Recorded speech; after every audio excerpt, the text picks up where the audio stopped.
What's going on, everyone? John Matrix here. Hope you're all having yourselves a wonderful day, wherever you're at and whenever you're watching this. We're going to be jumping into some SCP goodness here with the Exploring series. We've got a bit of a longer video here today. We're going to be checking out SCP-6624 Maestro del Rancore. I think I'm pronouncing that correctly. So yeah, it's a little over an hour long, so get your snackies, get your drinks, you know, relax, chill out. Got a bit of a longer video we're going to go through here today. Links will be down below, as always, in the description to the original video without my commentary interaction and to the Exploring series channel. Please do me a favor, click those links if you enjoy this video as we go through it. You know, hit that link, go over there and give it a like. And if you enjoy the Exploring series content and you're not already subscribed to him, please do me a favor, go over there and check out his channel. Makes a lot of wonderful content for the SCP universe as well as others, and he definitely deserves some love. If you'd like to join us when we do these reactions live, there is a join button underneath the video, as well as a link in the description to the YouTube membership benefits and tiers that I offer. If you've been on the channel for a while and decide you want to take your support to the next level, you know, take a look at those and see if any of that will have any interest for you. You can get early access to videos, priority requests on any kind of reaction videos you want me to do, stuff like that. So just take a look at that. Yeah, with all that said, let's jump into the video here. Again, this is SCP-6624 Maestro del Rancore. Volume up, monitor on. Let's do it. SCP-6624 Il Maestro del Rancore. El Maestro del Rancore, okay. During an episode of the sitcom Seinfeld, Jerry tells George that the German composer Robert Schumann went crazy because he couldn't get the sound of a single note out of his head and kept repeating it over and over. Okay. Well, this isn't entirely accurate. It is true that art can so very often lead to obsessions, whether through the creation of it or the consumption. True. The SCP universe contains a fair number of anomalies based around music in particular, with more than a handful simply being anomalous pieces of music that, when played, cause very abnormal things to happen to those listening. I mean, yeah, there's a whole faction, you know, Symphony Syncope, that's based around that essentially. So, yeah, there's definitely a lot of musical and artistry stuff, and recently getting into Are We Cool Yet with, you know, stuff that they do with, you know, painting, statues, plays. I assume they have musical scores that probably do things as well. So, lots of artistry stuff. The core of SCP-6624 isn't really that different, but what makes it more unique is the details surrounding its creation and its purpose. Let's dive in. Let's do that. SCP-6624 is an apparatus capable of producing vocal music, possessing distinct anomalous attributes related to its composition. Huh. It incorporates 124 preserved human bodies, a system of bronze pipes, and bellows crafted from the stomach and lungs of a large whale. So it's an organ, essentially, made of steel pipes, people, and a whale? Well, okay. My first question would be like, who would have thought to have created this? But, you know, this is the SCP universe, so. It's controlled via 12 attached keyboards, as well as a number of levers, pulleys, and pedals. It's therefore speculated that the device, in its current state, is unplayable by normal humans. Huh. The bellows are manipulated through the rhythmic... Wouldn't it be, like, I could assume by, like, not one individual, but, like, a group of people, right? You know, sitting at various keyboards, being able to play it together in some kind of synchronization, or, you know, potentially some kind of, you know, robot or AI, but... Huh. I wonder then what it was originally like, or who it was originally made for to play. Pulling of 3 bronze chains, delivering air to the human components via the system of pipes, which are altered by the use of 6 levers, which cause them to expand or restrict airflow to varying degrees. Underneath each keyboard are 4 pedals, for a total of 48, which are used to control which human components are receiving air, and each keyboard has 88 keys, which are used to modify the mouth, tongue, throat, and larynx of the human components. Good lord. That's The quite human components complicated and inside were disturbing. initially recorded as deceased, but Honestly, it almost sounds like something that would be like out of the 40K universe again. Like I could see some kind of, I could see like some kind of demon of Slanesh having something like this, and they have creatures playing it for its pleasure or whatever. You know what I'm saying? EEG scans have revealed the continued presence of brain activity. After further What? examination, it was concluded that the It's humans alive? inside are self-aware and suffer considerable distress. No It kidding. remains unclear how this was achieved, but it likely involved the unidentified chemical agent responsible for their preservation. So the humans are still alive and preserved and are essentially kept in this permanent state of being a musical instrument. Yikes. Operating the device also causes steam to release from vents hidden throughout the surrounding town, along with the steady sound of moving gears, implying that steam power and cogwork are involved in its function. But the unusual acoustics of the Dude, chamber who made containing this? it has made it difficult to track their source. Further information would require dissection and disassembly, but since this could damage or even destroy the device, this has been prohibited. The apparatus I wonder if they've tried to, I would assume they have, right? I wonder if anyone has tried to interview somehow any of the like human parts. Have they been able to get them to like talk or do anything or respond in certain ways? You know what I mean? Like, 'cause they're still brain function and they're still able, they're still technically alive and aware, right? So I don't know. was discovered beneath the castle of Gesualdo at Gesualdo, Italy, a structure dating back to the 7th century. In 1953, a talented but little-known 27-year-old singer from Venice named Isabella Colasanti was violently kidnapped during a recital in Gesualdo by a group of masked assailants dressed in unusual, seemingly ceremonial garb.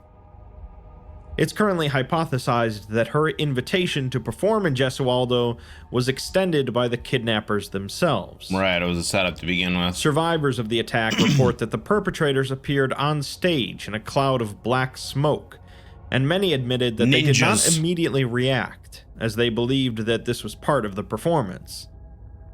The attackers rendered Isabella unconscious and terminated those who attempted to intervene. A professional photographer hired for the event managed to snap a photo of the masked figures during their escape with Isabella's body. Interesting. The incident resulted in a total of 34 casualties, as well as 12 fatalities, including the photographer, with all victims dying from stab wounds or strangulation via some manner of garrote.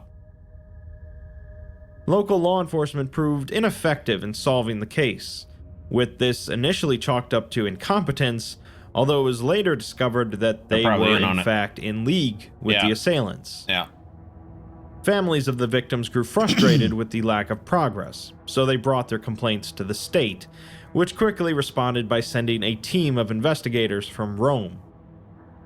Investigator Armando Francesco took over the case, quickly discovering the corroboration between the assailants and the local police. It was found that the police had overseen the destruction of physical evidence, including the deliberate cremation of bodies without providing autopsies, and the unlawful execution of communist partisans, 3 young men who were framed for the massacre. Okay. The investigation also ultimately uncovered a secret society operating in Gesualdo known as La Mascherata, or the Masquerade. Interesting. The group in Gesualdo was found to include a disproportionate number of artists, writers, and musicians. So I wonder if at some point in time they will have some kind of affiliation with Arbiculiat or not. You know, I don't know. That's just where my mind goes, is wondering if that this group has some kind of affiliation with them at some point in time. But so there is a group essentially of,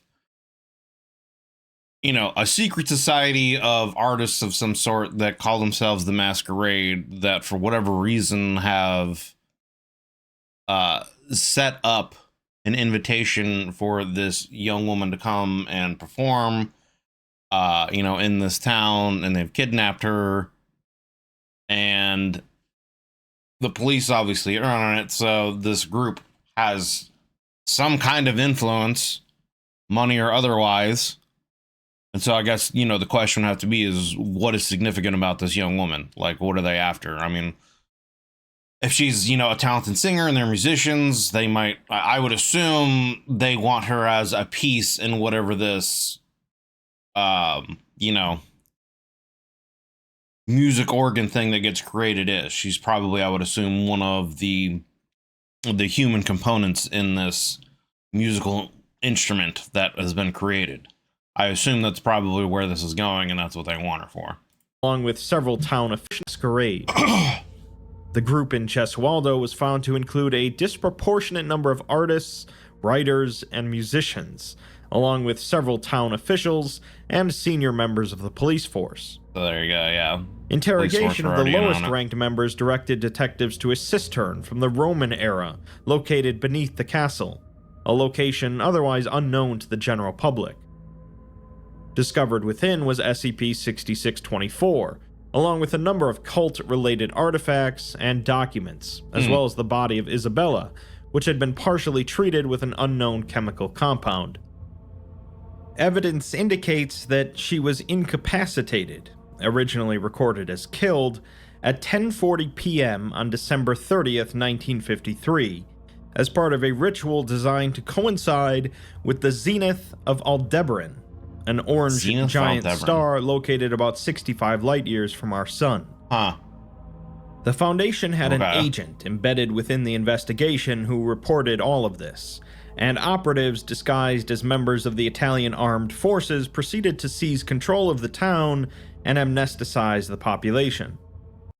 So now I'm also wondering if this has anything to do potentially with like Fifth Church or whatever. I know there's also some other cult organizations in the SCP universe that I haven't gotten into yet. But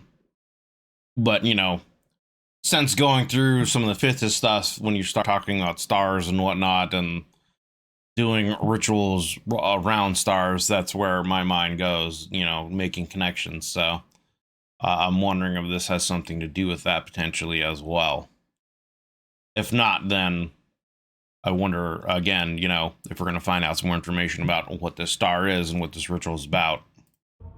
Most members of La Mascherata self-terminated when cornered, while those who were successfully captured chose to bite off and swallow their own tongues. Yeah.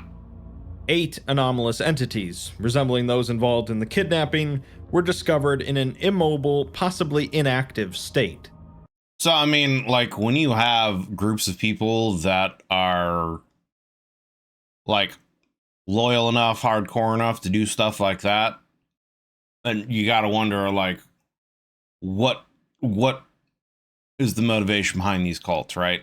Like, if someone's willing to off themselves or bite off their own tongues, do self-physical harm, in order to not talk or give away any kind of secrets, like,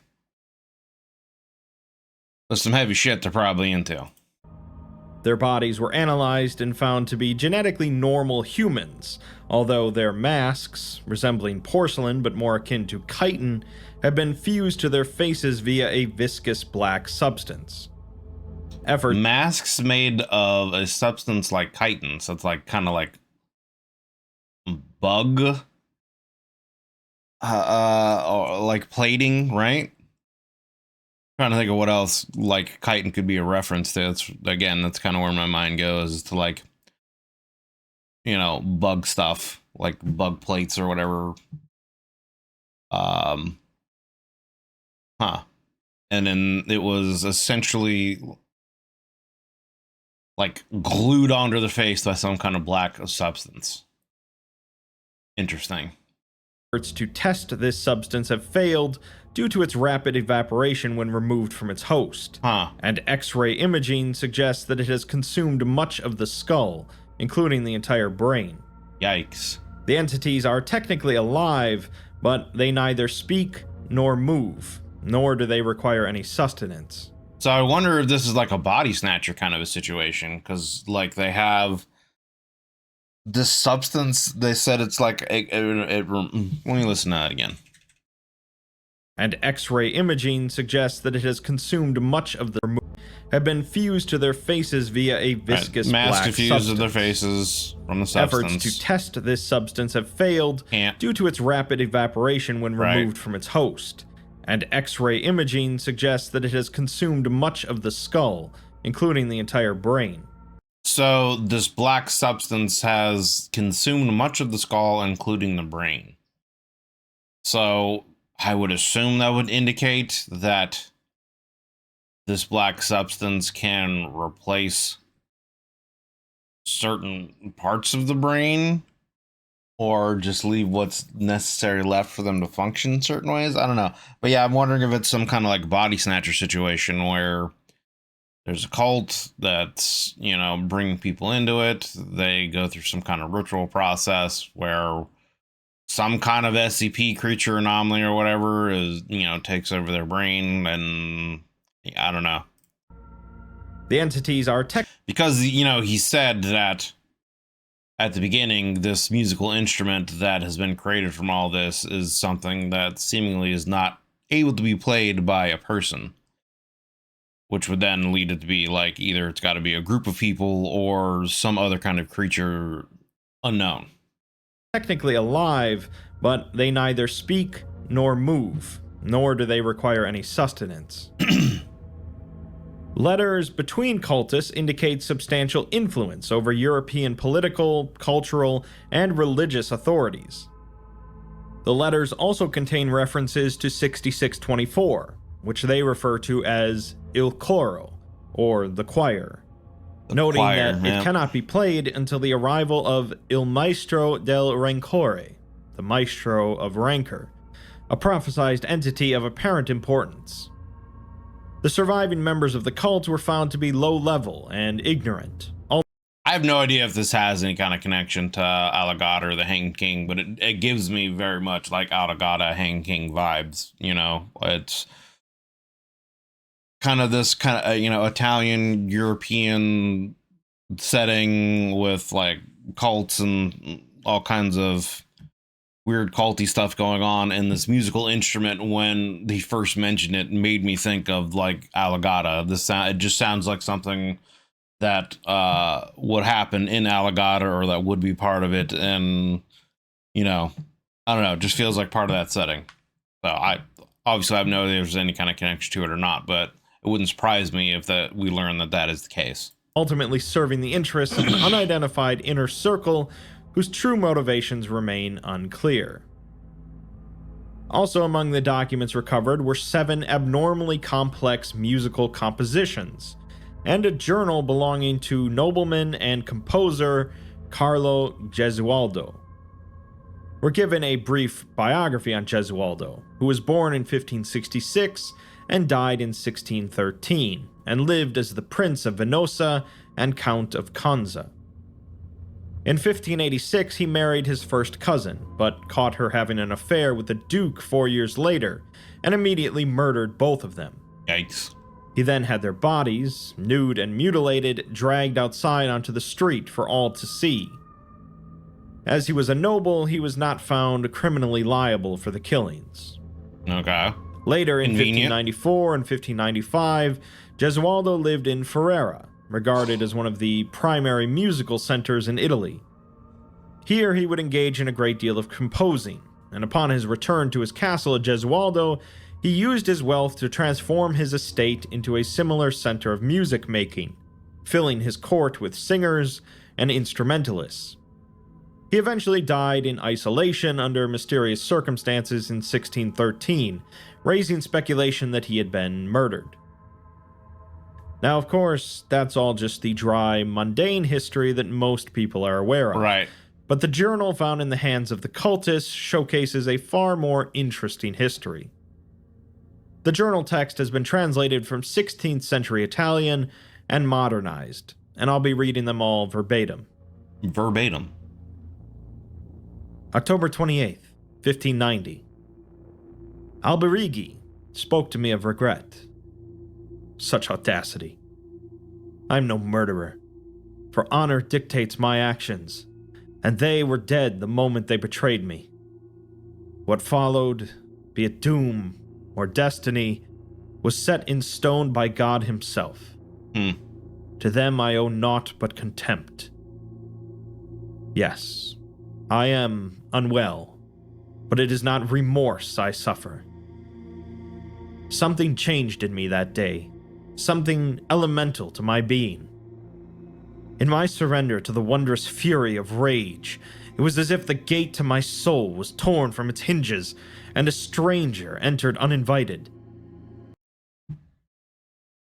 Blood for the blood god, skulls for the skull throne, you know? Open himself up to corn.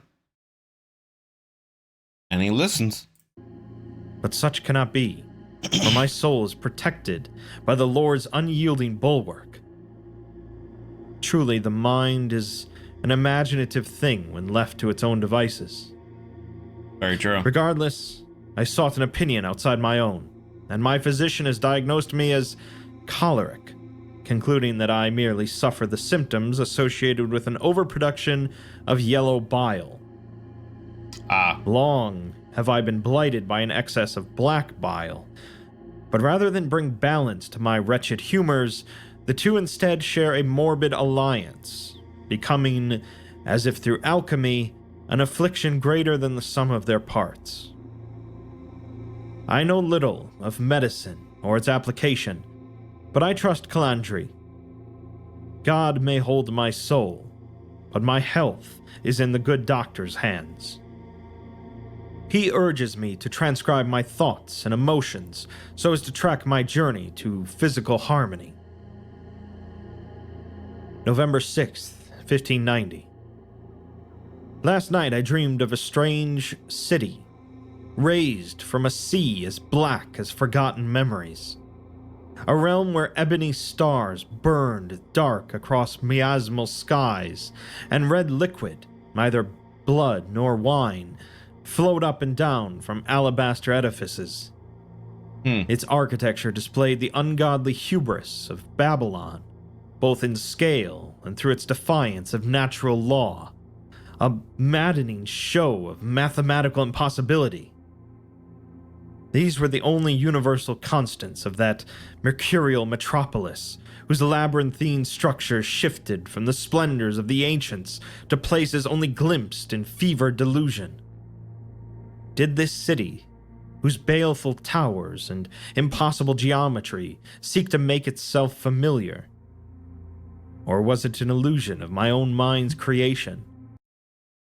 So again, you know, from everything that I know, that sounds kind of similar to like some of the stuff from Alagadda, right? So I'm trying to think of what else it could be.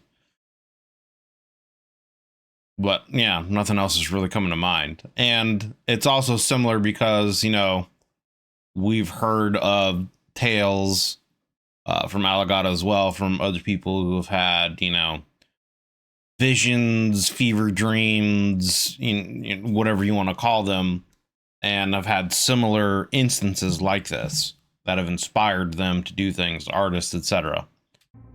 Protecting me from the inconceivability of its nature, much as angels are wont to do. When I awoke, there lingered a most peculiar song. Before I had the chance to appreciate it, the fleeting harmony disappeared. Only dread remained. November 13th, 1590. I awaken, drenched in a cold sweat. With shivering hands, I endeavor to elucidate this night-born terror. Though ensnared by the throes of fever and fatigue, I recollect the experience with harrowing clarity. Verily, I found myself unable to distinguish the phantasmagorical from mundane, as if the dream was more real than the waking world. I was within my own grand hall, yet found it full of unfamiliar people. Though they hid their faces with masks, I knew they had no place among my lonely court. I observed their profane behavior and satiric displays with disgust and, to my shame, a degree of grotesque fascination. And within the center of that blasphemous orgy, engaging in the most unspeakable of acts, is a woman. Her mask. Dear God, her mask. She mocks me still, that queen of whores. Even in death does she humiliate me. Her orifices overflowed with the seed of 100,000 devils, and when her body could not accommodate more, she tore open her own flesh to sate their debauched demands. Jesus. Despite her self-destruction, she moaned with an ecstasy I've never known.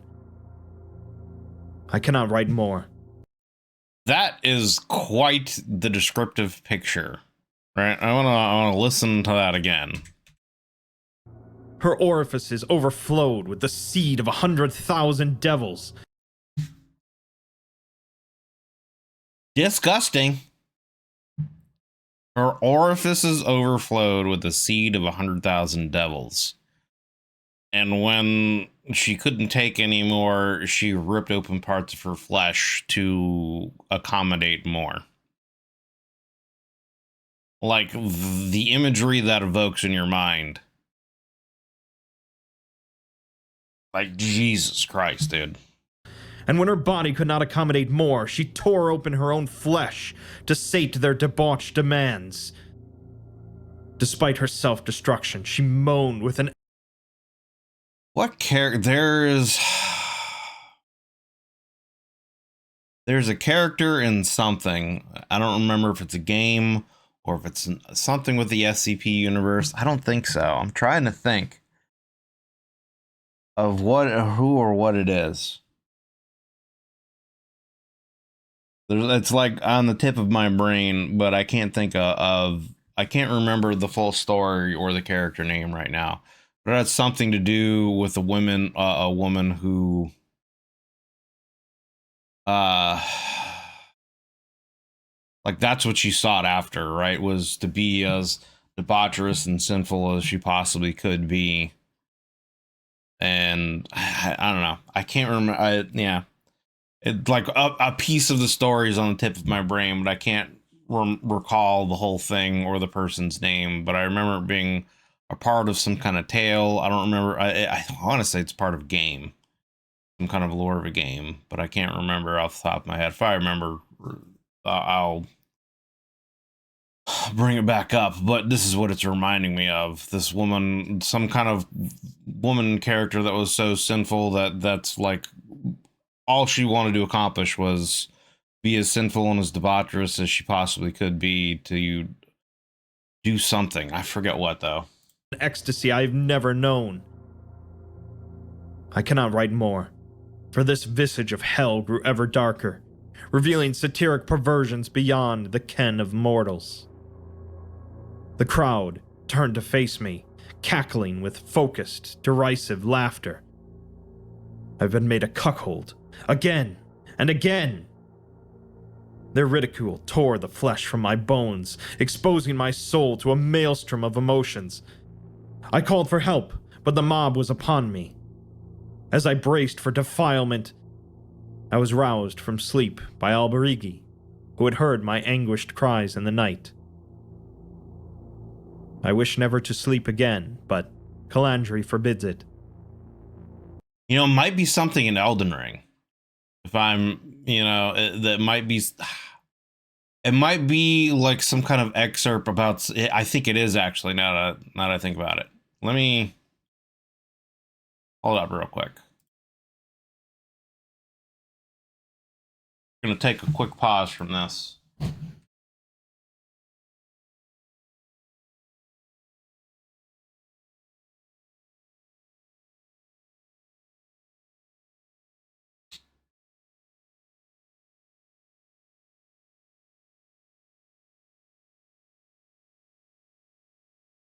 No.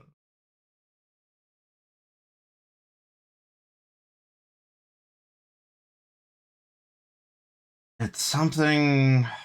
Yeah, no, it is. It's something to do with one of the side quests, and there's an item of a woman, and like Yeah, she was like so debaucherous that she would like lay with serpents and stuff, and it has to do with the Serpent Girl side quests. But that's what this story of this woman here is reminding me of. Like,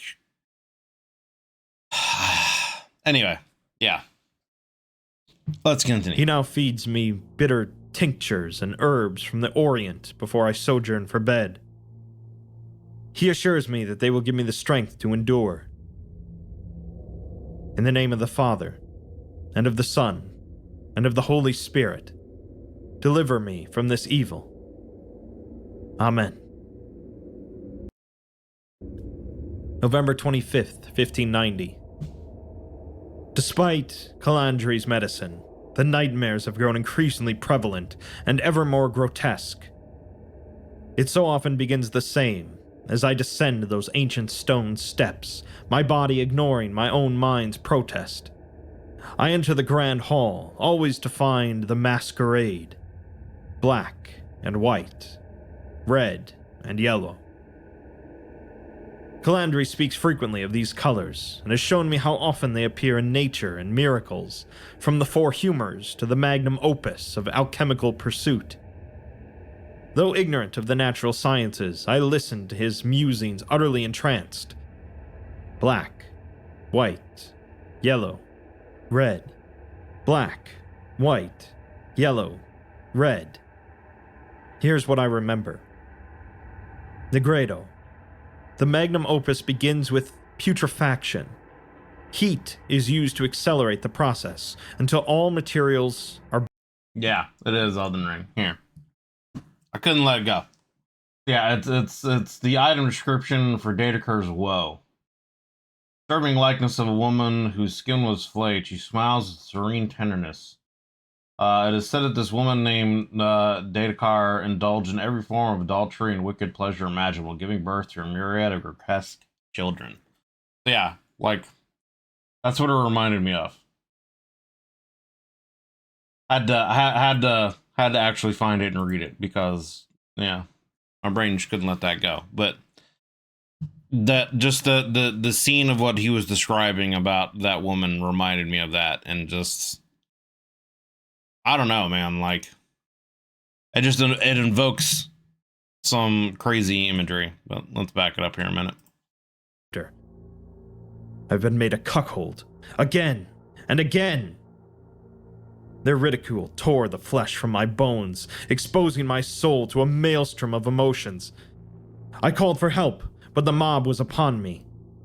As I braced for defilement, I was roused from sleep by Alberigi, who had heard my anguished cries in the night. I wish never to sleep again, but Calandri forbids it. I mean, yeah, he now feeds me bitter tinctures and herbs from the Orient before I sojourn for bed. He assures me that they will give me the strength to endure. In the name of the Father, and of the Son, and of the Holy Spirit, deliver me from this evil. Amen. I wonder if it's a situation where, because of what he did to the woman that he loved, and obviously, you know, the person she had an affair with, if that attracted these people, you know, to him, if that opened some kind of doorway, because he'd mentioned, you know, in his rage that it had opened something in him and changed something. So I would assume that that act was something horrendous enough to get some kind of creature's attention from some other kind of plane of existence, whether it is something from Alagadda or something else. November 25th, 1590. Despite Calandri's medicine, the nightmares have grown increasingly prevalent and ever more grotesque. It so often begins the same, as I descend those ancient stone steps, my body ignoring my own mind's protest. I enter the grand hall, always to find the masquerade. Black and white, red and yellow. Calandri speaks frequently of these colors, and has shown me how often they appear in nature and miracles, from the four humors to the magnum opus of alchemical pursuit. Though ignorant of the natural sciences, I listened to his musings utterly entranced. Black, white, yellow, red. Black, white, yellow, red.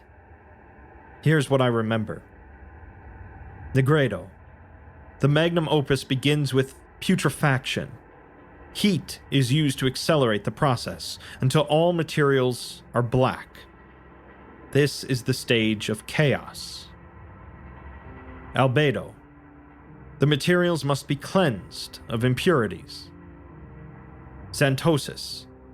This is where he lost me, and he understood this, telling me that this is where most alchemists fail.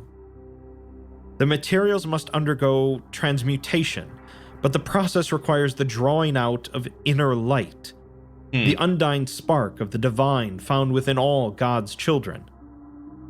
But how does man unleash this light without losing his soul?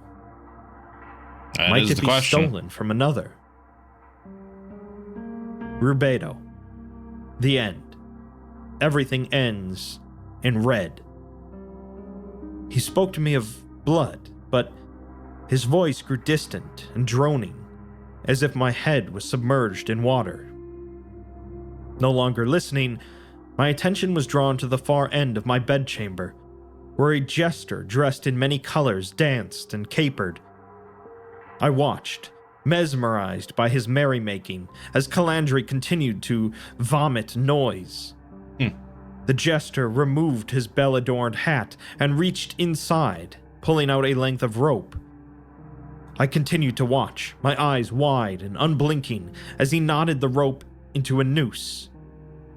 My voice was stolen, my body paralyzed. I could not close my eyes. I could not even look away. The jester placed the noose around his neck and tied the other end to my bedpost. He removed a dagger from his belt and raised it in the air before plunging the blade deep within his abdomen. Slowly, gently, he disemboweled himself. Jesus. When the last of his organs spilled upon the floor, the jester bowed with a flourish and hurled himself through my window. I screamed and jumped from my bed. By the time I reached the window,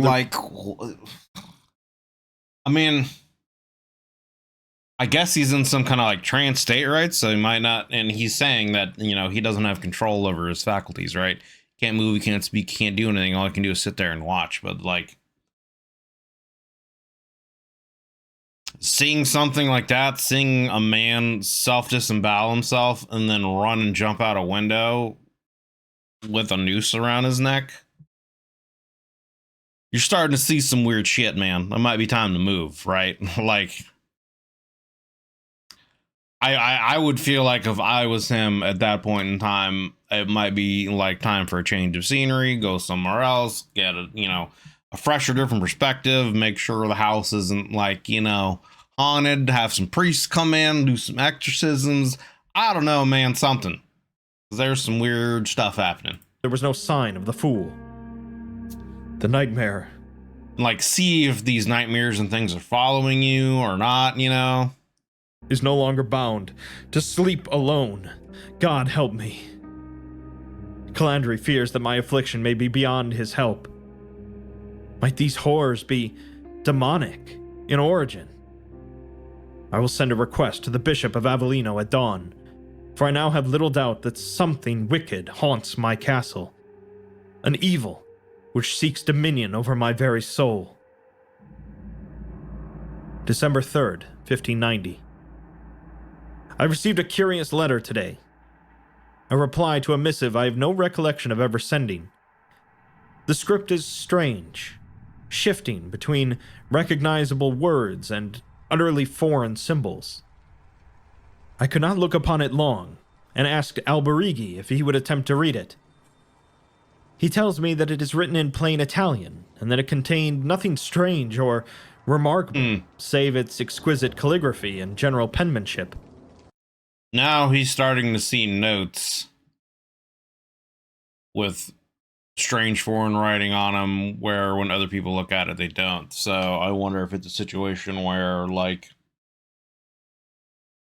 the person that is writing him the letter is a part of this organization as well and is able to mask some kind of coded message that only he's able to see, or if it's just a situation where, like, yeah, he's just going crazy, right?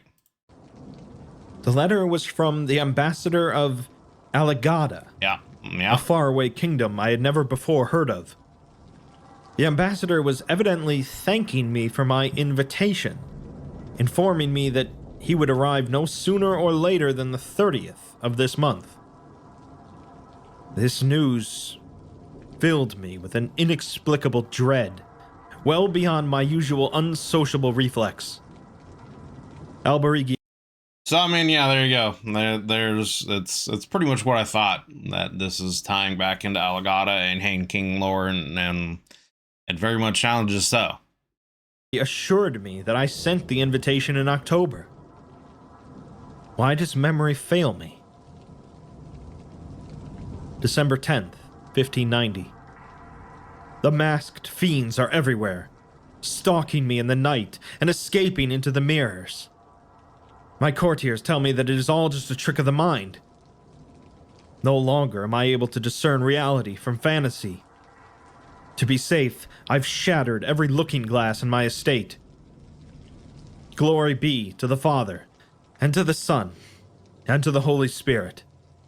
As it was in the beginning, it is now, and ever shall be, a world without end. Yeah, I ain't gonna help you now, brother. December 16th, 1590. Today I received a missive from the Bishop of Avalino. The bishop proves sympathetic and vows to send a number of his finest prelates to investigate my estate. An ember of hope now burns against the darkness.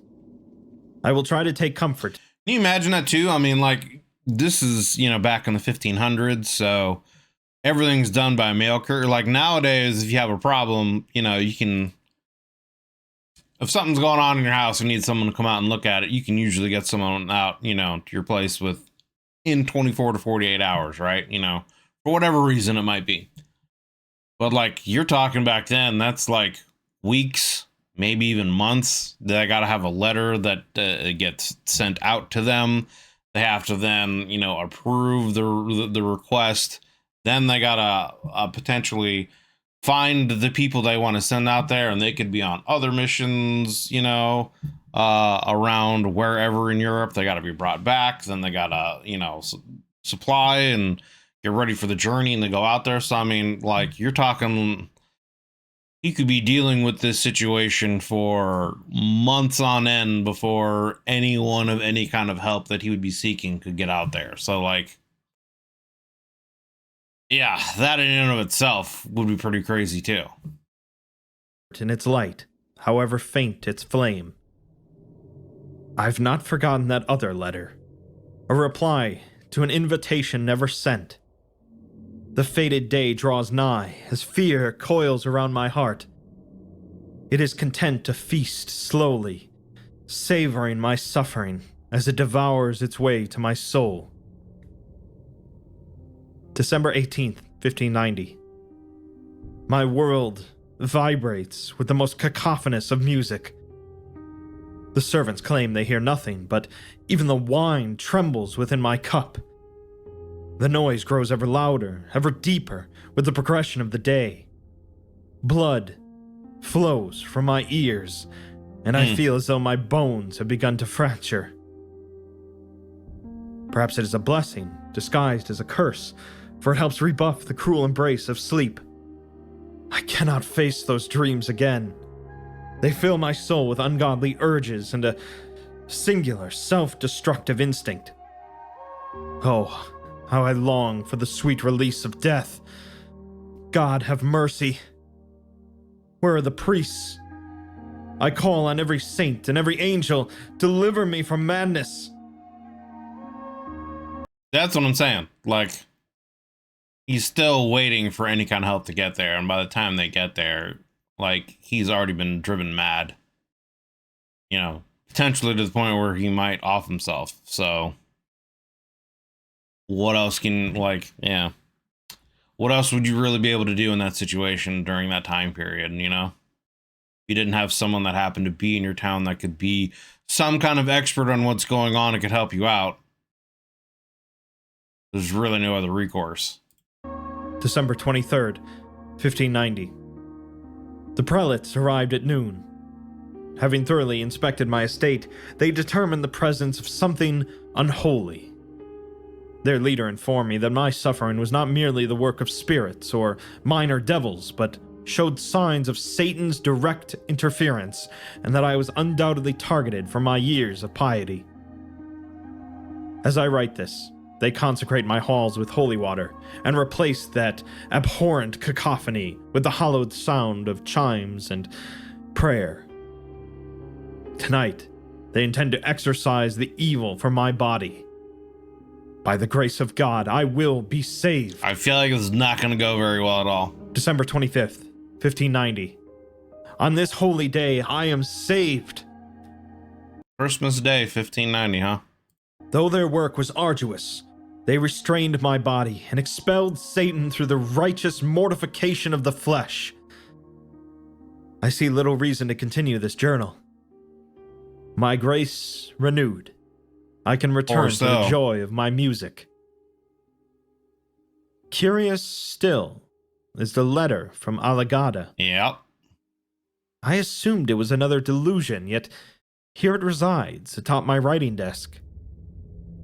Though I try to ignore it, my gaze repeatedly gravitates to its peculiar seal. I dare not read it again, for its very existence is an obstacle to my recovery. Should just burn it. I vow to... I'm surprised he didn't tell the priest about it. You know, because you would think that, I mean, me, if I were in his situation, right? I would have been like, hey, this is, I don't remember writing this. You know, this is some kind of invitation from some kind of other place that I've never even heard of before. And then the priest could potentially verify that, you know, this town, kingdom, whatever doesn't actually exist, that it could be part of whatever, you know, delusion is going on, part of his, you know, possession, whatever. They would think maybe he wrote it himself when he was possessed or something like that. They would, you know, take it, be rid of it, whatever. But the fact that he didn't say anything and that it's still there, that's kind of, I feel like it's almost like there's still a part of his subconscious mind that's still attached to it. You know what I'm saying? Like there has to be some kind of reason why he wouldn't mention that to the priest and have them deal with it. To burn it tonight. I dare not read it again, for its very existence is an obstacle to my recovery. I vow to burn it tonight. Why wait? Just do it. December 26th, 1590. This cannot be possible. It turned to ash before my eyes. But it's still there. Yet here it is, returned to my desk. Undamaged. Pristine. So I think that the hallucination you saw of the jester, you know, disemboweling himself and jumping out the window and hanging himself is part of a pact that you enter into whether you want to or not, I guess. And I feel like obviously whatever he did to the bodies of the, you know, the woman that had an affair was the catalyst for all of this. Whatever he did, it somehow opened a door that piqued their interest and has since, you know, he's allowed them in some way.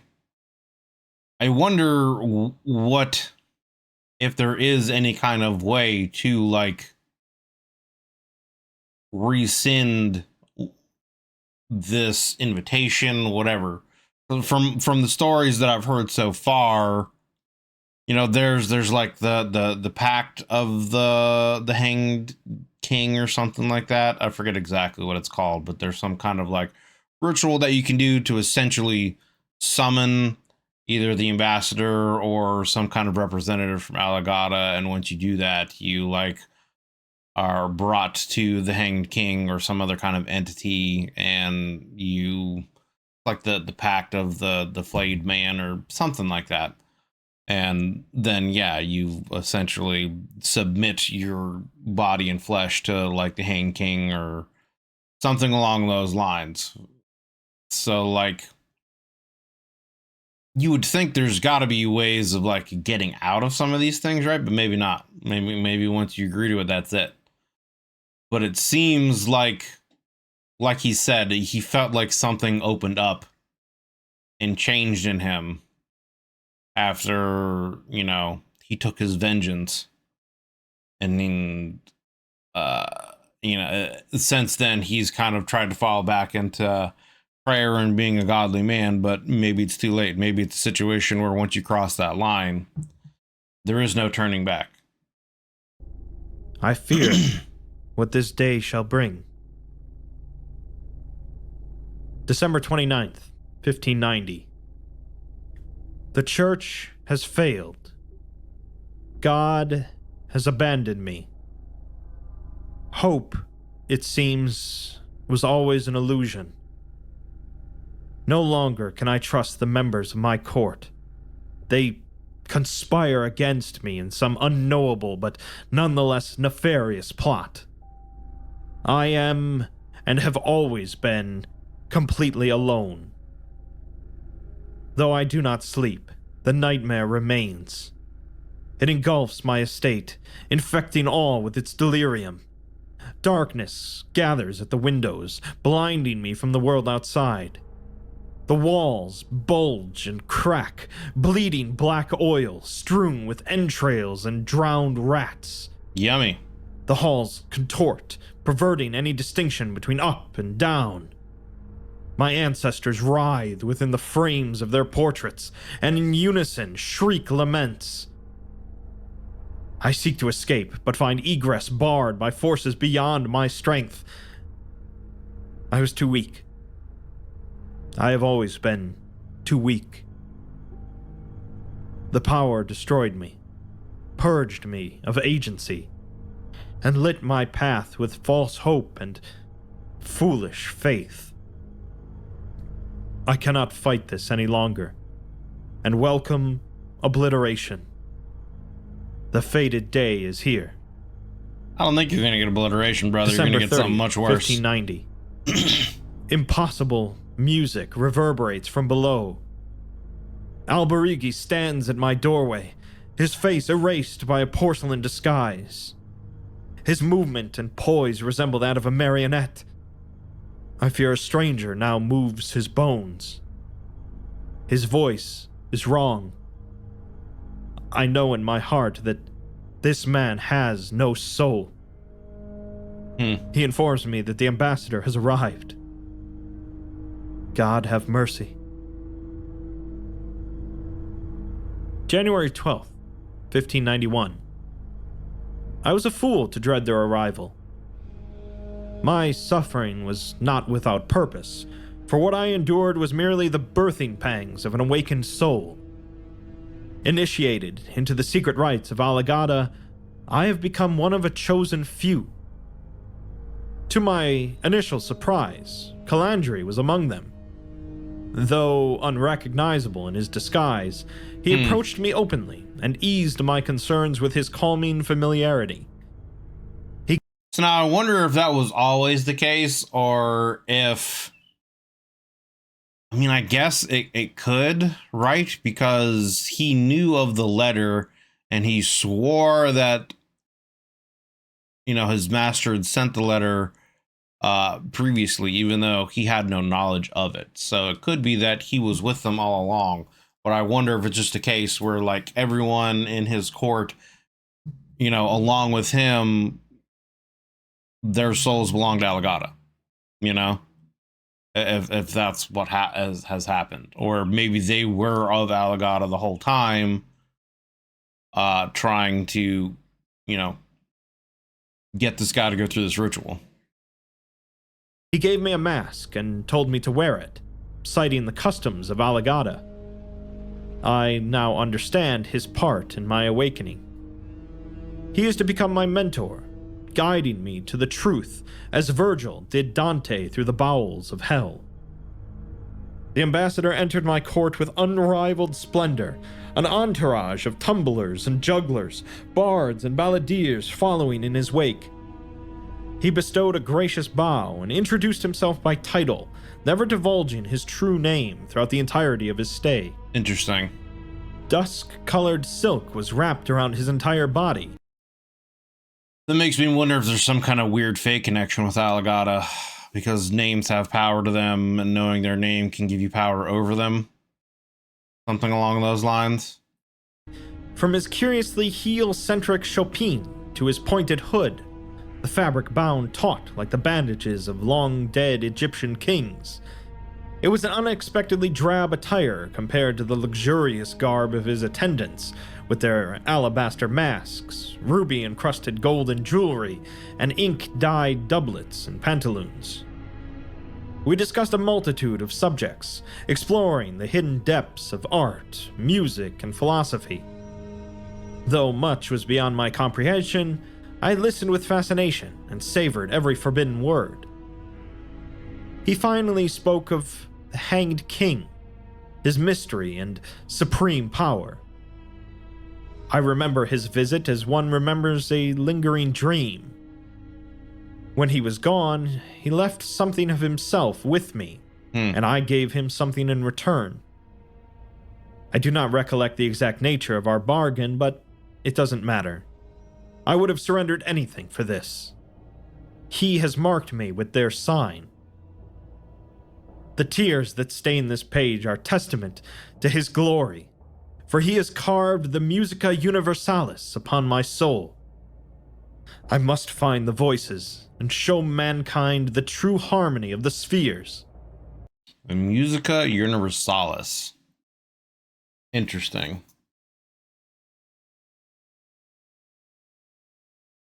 I wonder what it is about the people in some of these tales that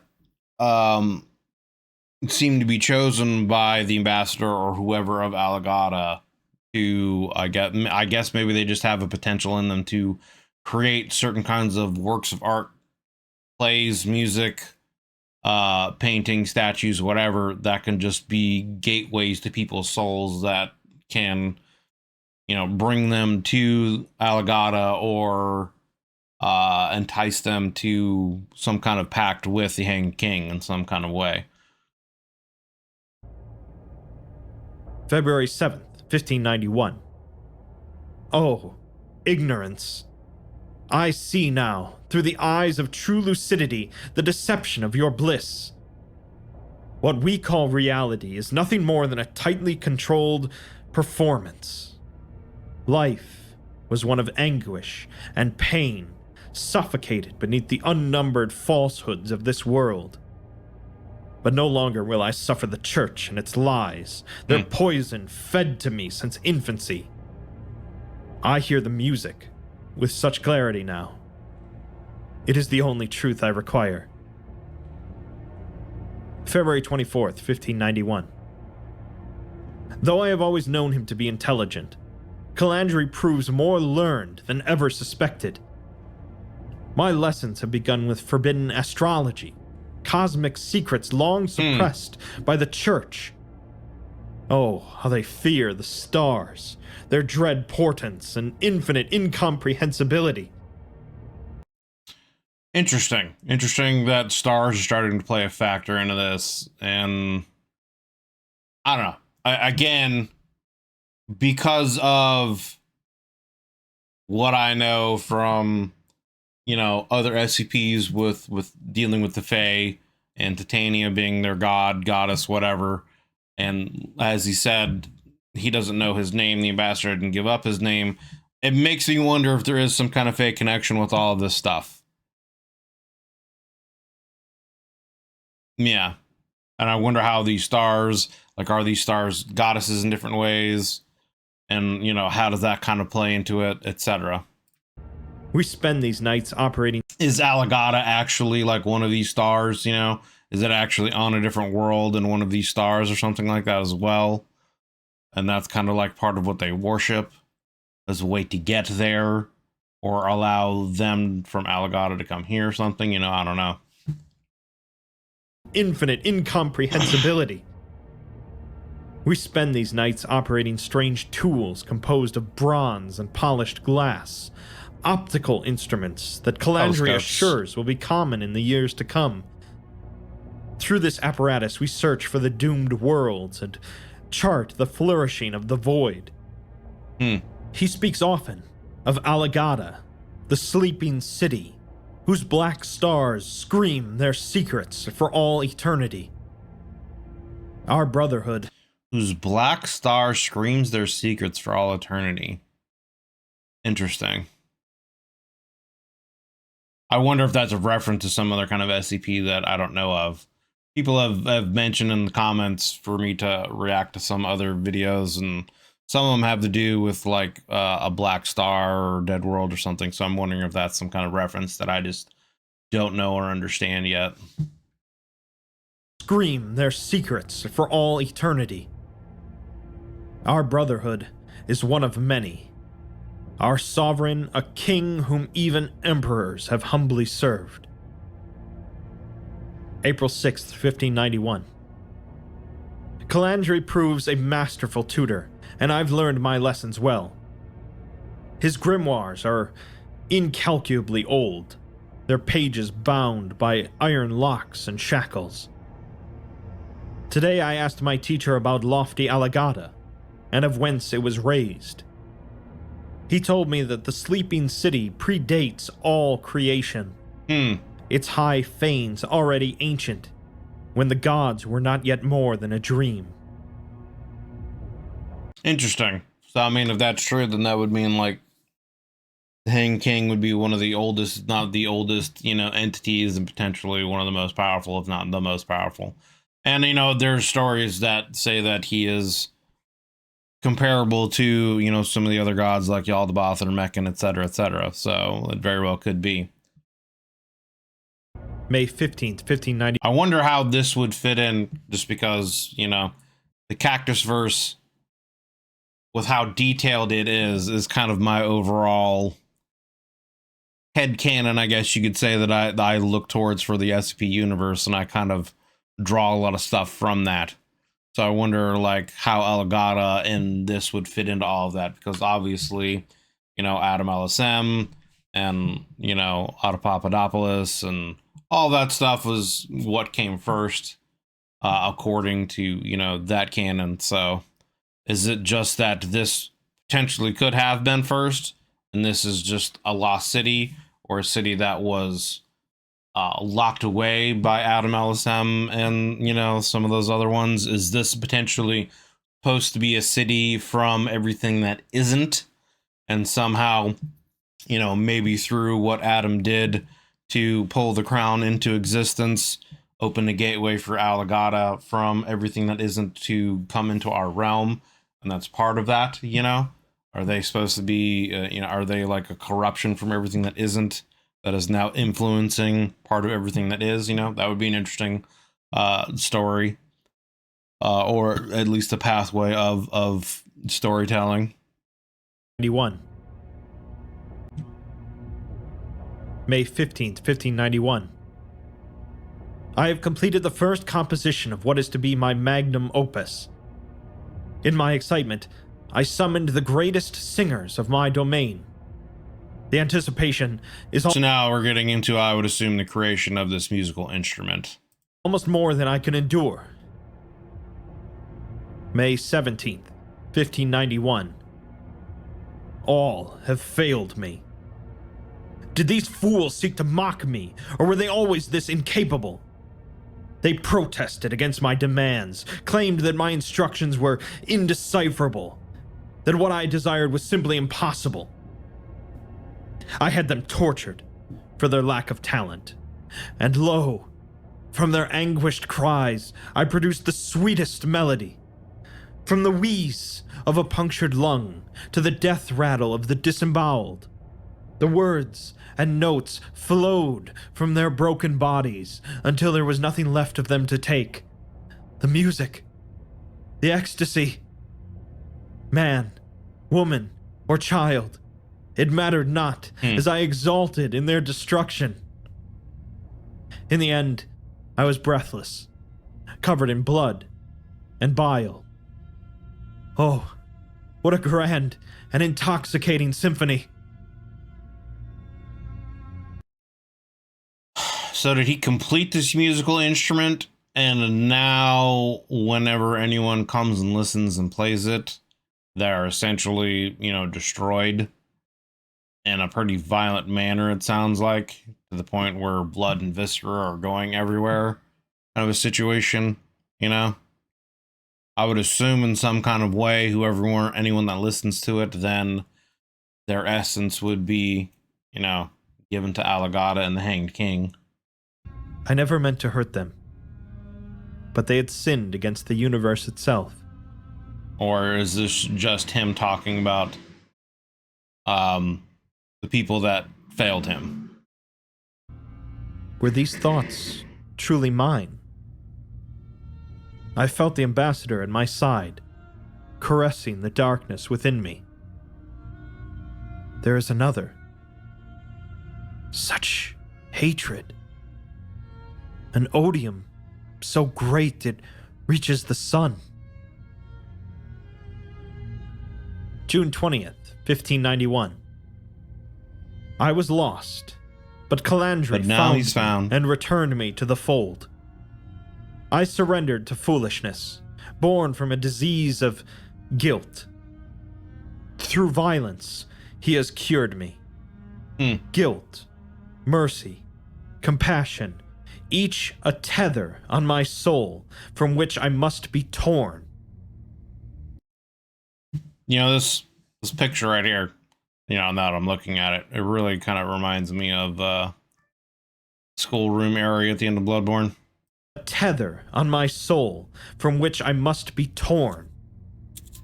Suffering is necessary. This reminds me of Liza P. What I intend to create will be worth every sacrifice. I must not question what our king intends. Even Judas had his role to play. The music grows within me like a deflowered womb. But the wombs of flesh spawn such ugly things, such polluted vermin. But I will birth a god. My pain has purpose. June 25th, 1591. The ambassador visits me in my dreams. He has promised me a patron, one who has watched me with great curiosity. I continue to be haunted by visions and other phantasms. I wonder what he means by patron. Some other kind of entity from Alagadda that is some kind of noble or something like that, Like, what does that mean, patron? I had no idea that the veil hid such monstrous things. Calandri explains that I am a witness, one who has gazed upon the truth of our reality. There is a strange beauty to these horrors, and I cannot look away. The world must see as we do. It would be good to tear this veil to shreds. The music becomes me. When I cut the flesh, I bleed the words. Like a war song, it cultivates rage. My soul burns with such fury. This is what it is to be alive. Alas, I am surrounded by dreamless, shuffling corpses. The world festers with so many unnecessary people. Man, it's starting to sound like an anime villain. They are but tinder for my pyre. August 4th, 1591. I was seated at my throne when he entered. Locust swarms and fetid miasma followed in his wake, gracing my courtroom with his divine pestilence. I knew. Wonder if this is like getting like Four Horsemen of the Apocalypse kind of stuff, I know that there are some like nobles of Alagadda. I don't necessarily remember exactly which ones they are, but they're something to do with tales of them. And so I wonder if this is one of these entities, these beings, or whatever. Knew him by his mask.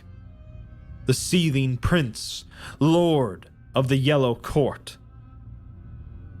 He offered me his patronage, and I gladly accepted. Though I recoiled from his tainted touch, it filled my mind with such wondrously perverse designs. Yes, I see it now. An infernal machine of flesh and bronze. A composition in the language of the cosmos. No more words. The human tongue and script are worthless to me now. I am beyond them. The stars sing of my ascension, and I will burn as bright as one. I will burn away the impurities. I will burn away the foul substance of creation. So, the ambassador of Alagadda and the Yellow Lord began influencing Gesualdo. Yeah, I know there was like different lords of Alagadda, and even one of the SCPs I did recently was supposed to be like one of the masks from one of them that had been exiled, apparently. Something along those lines. But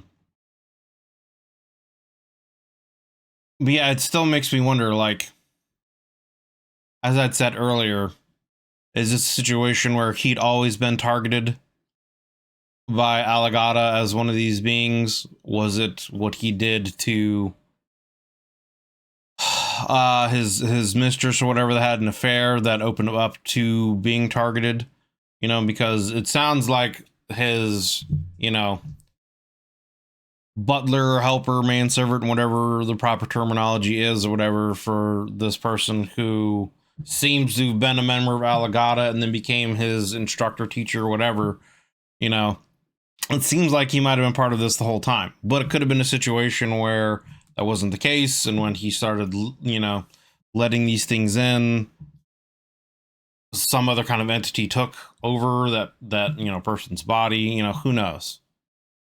But I guess that's one of the big questions I have now is, you know, was he always targeted to be this being that Alagadda had interested in? Was it what he did that then gave them interest in him? And now I guess because he's a patron of the Yellow Lord, he then gets the idea to create this instrument. Waldo to create this anomalous musical instrument and some pieces of music that could be played on it. The exact goal of this interaction is rather unclear, right? But the Hanged King was mentioned, so it's like, what is the purpose of this instrument, and how is it supposed to be played if it can't be played by, you know, one individual person? It would sound like it would have to be played by a chorus of people, or, you know, maybe it's an instrument for this Yellow Lord to play. You know, I don't know. Is rather unclear, but the Hanged King was mentioned, so it's possibly something to do with him. For a refresher, Alagadda is a paranormal location, akin to a dream state, populated by people and creatures that live in perpetual ecstasy and masquerade. Yep. It's ruled by the four lords, yellow, red, white, and black, as well as the ambassador of Alagadda, an extremely powerful reality bender. On the throne, however, is the Hanged King, a tragic, enigmatic, and monstrous figure who is now restrained, and thus it's not really known how much influence he currently has, with the ambassador acting in his name. Yeah, it almost seems kind of like a situation where he could be a god, but he's like a god restrained, and the ambassador and these lords kind of utilize or feed off of his power. That's what I got from the story. Anyway, it seems like they're the ones who are actually in charge, and this godlike entity that is the Hanged King is kind of imprisoned, and they use their power. They use the Hanged King's power for their own benefit. And it really seems like the ambassador is the one kind of calling the shots. He's the one that seems to be mostly in charge, or is the one that seems to be feared the most. You know. Very curiously, the ritual involving the singer Isabella Colasanti was designed to coincide with the zenith of the star Aldebaran. Right. Aldebaran, in turn, is connected with the Cthulhu mythos entity Hastur, who is also referred to as the King in Yellow, and was a strong inspiration for SCP-701 and the Hanged King. The anomalous musical compositions created by Gesualdo required the use of an entirely new musical notation system due to their complexity, either invented by him or adopted from some unidentified source. They don't contain written lyrics, but the musical device itself creates sounds resembling words, albeit not ones coinciding with any known language. Foundation researchers attempted to play the pieces on the device utilizing multiple players, but it was ultimately determined that the speed and coordination involved would be beyond any human capabilities. So yeah, then it would have to be some kind of extra-dimensional or otherworldly entity, maybe even, again, specifically, he made this for the Yellow Lord so that he could play it. The lead researcher instead then began developing a mechanical device capable of playing it, dubbed the Automatic Corpalliope, a portmanteau of corpus, meaning body, and a calliope, a musical instrument. This was completed in 1985, and finally allowed the Foundation to test the extent of 6624's anomalous capabilities. The experiments were conducted on D-Class personnel in a soundproof chamber. We're given a testing log of 7 of the compositions. Oh boy. The first, titled in English as Anguish in Exile, caused the D-Class to develop depressive psychosis, ultimately progressing to catatonia. So I would assume that, yeah, the music is going to influence them in certain ways that change their physiology, change how they think, act, their personalities, etc. Because, you know, that seems to be how all this stuff does. They came to regard themselves as deposed nobility, the delusion growing more elaborate until they are rendered catatonic, between 2 to 5 days after exposure. Following catatonia, their body will begin to calcify, causing their lips to grossly contort into a frown, and their whole body to take on a doll-like appearance. Interesting. They remain self-aware throughout this process, perpetually weeping to the point of dehydration.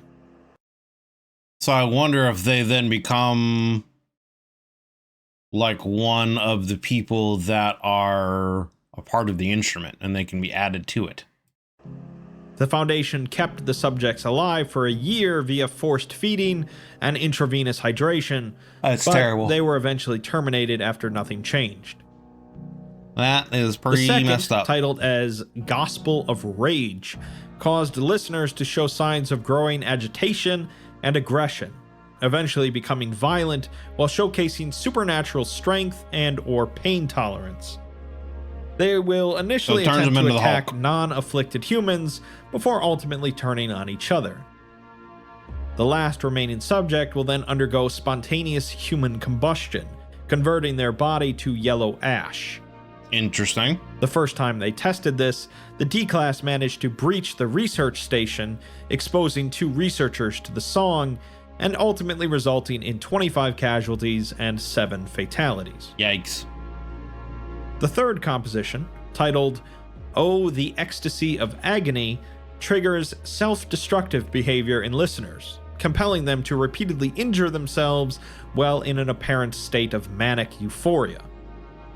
This can include the forced removal of eyes, tongues, and genitals, broken bones, disembowelment, and even the complete removal of the epidermis.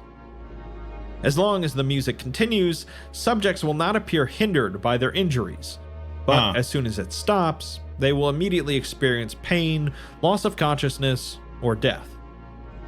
As long as the music continues to play, they can survive whatever injuries and keep doing whatever it is, but as soon as it stops, they succumb to whatever injuries have been sustained. Those that survive claim it to be the most beautiful song they've ever heard, and they're able to remember it perfectly. As a result, they will attempt to constantly replicate the song using their own voices, or through tapping, eventually causing them to stop responding to communication, incapable of focusing on anything other than the song. They become The fourth obsessed is with titled it. Black Stars Among the Yellow Twilight, and it produces a spatial illusion within the containment chamber, observable to both listeners and non-listeners, likely Spatial triggered illusion. by the vibrations coming from 6624. The illusion resembles a yellow sky, with black celestial bodies radiating darkness. Observers report conflicting feelings, including wondrous dread and familiar inconceivability. I would assume it's probably some kind of image of Alagadda and the Lords, right? The illusion disappears once the song finishes. The lead researcher stated that he doesn't believe the feelings invoked by the song or the illusion to be anomalous, as good art is capable of inspiring a plethora of emotions. True. The fifth piece is titled Chaos Adored, wearing naught but joy and madness. Listeners exposed to it will vanish during its duration, returning upon completion. They show no signs of physical injury, but display symptoms of dementia and extreme post-traumatic stress. Interesting. Interviews with subjects suggest that they perceived time at a decelerated rate wherever they were, but they are either unable or unwilling to divulge details about their experience. Afterwards, they will mostly only speak to themselves, and what they say is generally incoherent. They would go on to display acute hypnophobia, or fear of sleep, and eventually die after months without sleeping. The sixth composition is The Sorrows of a Tortured King, which causes the manifestation of porcelain-faced entities wearing the garb of 16th century Italian actors, along with period-appropriate props. They will begin a performance and will invite listeners to their makeshift stage. Subjects display unexplained awareness of the script and their role, immediately acting out their part. The manifestations disappear once the song finishes, and subjects display no memory of their performance. So it's kind of interesting. It seems like these various pieces and, the music invokes situations, memories, delusions, visions, whatever, similar to what the main character of the story, I can't remember his name off the top of my head, had gone through with his dreams. So I wonder if his dreams were what were supposed to have influenced the songwritings to begin with, or I was gonna say if it's a situation where he'd actually kind of wrote these all along as he was going, and then it turns out that the music had excuse me, had been the music that he'd been writing was what was triggering these emotions. But I don't think that's the case, obviously, because he hadn't created the device to begin with. But throughout all of his delusions, dreams, or whatever, he kept going on about hearing musics, that were overwhelming him, even to the point where his ears were bleeding. So I feel like, yeah, maybe I'm wrong, but it feels like a situation where everything that he went through influenced the compositions that he created, and then whoever listens to them basically kind of experiences the same things he did, or at least something similar. 1 to 3 days afterwards, however, they begin to display behavior indicative of hypergraphia, an intense desire to write or draw. Yeah. In this case, it's specifically the writing of plays, with the plays they write being often incoherent in plot and structure, but bear a passing resemblance to SCP-701, Yeah. the Hanged King's Tragedy. And that seems to be kind of a theme with a lot of these artists and whatnot too with Alagadda, is they are influenced to create more things to spread the idea of Alagadda as well, to influence people. Finally, the seventh composition is titled My Blackened Heart, How Sweet Its Decay. This one triggers various forms of degeneration within listeners' bodies, including opening holes and empty cavities. This serves to amplify the noises made by the body while causing the listener extreme pain as their heartbeats begin to reverberate like a drum from within. Jesus. They then must keep moving and producing noise, otherwise they dissolve into a viscous substance. So it's like the SCP version of that movie Speed. You know, you got to keep going, otherwise you're gonna die. Is essentially what it comes down to, until the music stops, I would assume. Leaving behind only a blackened heart, which continues to beat to the rhythm of the song. Listeners display extreme duress, frequently screaming and weeping until their bodies are no longer able to move, resulting in immediate deterioration. The locations where each test subject dissolved had developed a unique species of fungus not found elsewhere in baseline reality. And as of 2019, all the remaining hearts continue to pulsate and do not appear to experience decay. Interesting. During an unrelated 1997 investigation of the Vatican's secret archives, Foundation operatives recovered evidence of an otherwise forgotten conspiracy to cover up a major incident in the province of Avalino. It wouldn't surprise me if, there would be some, things with the church or other influences that would be related to some of the stuff that had been hidden away.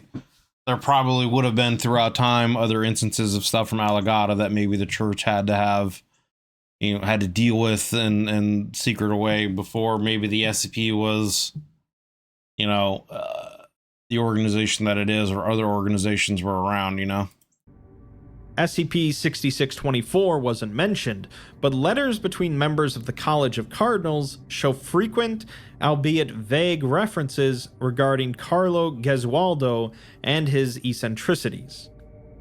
They also found a number of the composer's belongings seized from his estate, including an untitled document and 5 more compositions, displaying a level of complexity considered beyond human recitation. Yeah, so he had 5 more songs that could be played in this thing that the church confiscated, so I don't know what those would do. The compositions are titled Torn from the Spires of Sacrifice, My Ossuary Runneth Over, Drawn from the Fever Dreams of Infants, and The March of the Pigs, which aren't that different than most death metal titles. Further investigation led to the discovery of a church-sponsored military effort to purge Avalino of anomalous activity in the year 1613, led by the Unseen Order of St. Jude, an order of Christian knights that served the Pope directly and were trained for the elimination of anomalies, then perceived as demons and witchcraft. Right. Which wouldn't surprise me if in the SCP universe, that's what a lot of that stuff had, been. A lot of that stuff during the Dark Ages, were because a lot of anomalous stuff was going on, and so the church was seeking control, and calling people witches, sorcerers, warlocks, etc. Some probably were, but a lot probably weren't, I don't know. It'll just be another interesting kind of rewriting of history through the lens of the SCP universe, that the church at one point in time may have had an organization to deal with anomalies under the guise of, them being demons and possessed and stuff like that, It'd be pretty interesting. It'd be pretty interesting to have kind of like a Van Helsing, if any of you guys have seen that Hugh Jackman Van Helsing movie kind of something along those lines, but, you know, Van Helsing SCP through the church. I don't know. That'd be an interesting story. The untitled document written by Gesualdo reads, "The moment of truth is upon us, and warrants this final record. Let it serve as a testament to who I was. For over 20 years, I have faithfully served, and my invention nears completion. I am in contact with our allies in the shadows, who provide me with only the finest materials, while Calandri continues to perfect the preservative agent, creating a facsimile of the Philosopher's Stone. The machine..." I think the Philosopher's Stone was supposed to be kind of like, you know, this mythological item said to be able to use in alchemy to like transmute anything from one thing to another, or at least unlock various transmutative ideas, stuff like that. If I could be very wrong about that though, but to my understanding, that's what it's about. But there's also been different stories and things like that of Philosopher's Stones and different kinds of media, comics, you know, et cetera, et cetera. So what I could understand the Philosopher's Stone to be could just be influenced by that and not have any kind of basis in what, I guess, the real idea of what the Philosopher's Stone was supposed to be in, you know, actual alchemical studies. "Must be eternal. For my prince, preservative agent, creating a facsimile of the Philosopher's Stone. The machine must be eternal, for my prince has told me so. He sees what mortals cannot. One piece moves the other, and I will not live to see its fruition. Let the choir sing my apocalypse. When the Maestro of Rancore comes, even the dead will hear." We're then given two documents that were... So I wonder who then is the Maestro of Rancore? Like, is it supposed to be some kind of god from one of these stars that they were studying? You know? Because I haven't really heard about this entity in any other SCPs that I can remember right now. were sent to the Pope in 1613 concerning the order's purge of anomalies in the area. The first reads, "Your Holiness, Pope Paul V, we have traced the evil to Castle Gesualdo, verifying the Witchfinder's suspicions regarding the Prince of Venosa. An accursed yellow miasma corrupts flora and fauna alike, perverting the natural laws of God himself, sparing neither flora nor fauna nor even the artifice of man. The sky glows with the sickly colors of infected pus, while the land has taken on a form most terribly rotten. Monsters prowl the fields, demons whose shapes flicker and change before our very eyes. We have stood at the feet of giants, whose shadows stretch for miles. Blighted trees scream with the tongues of men and plead for the release of death.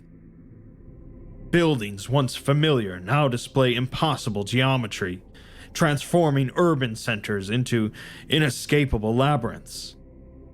Satan left his mark here. As it were, churches suffered the most grotesque transformations.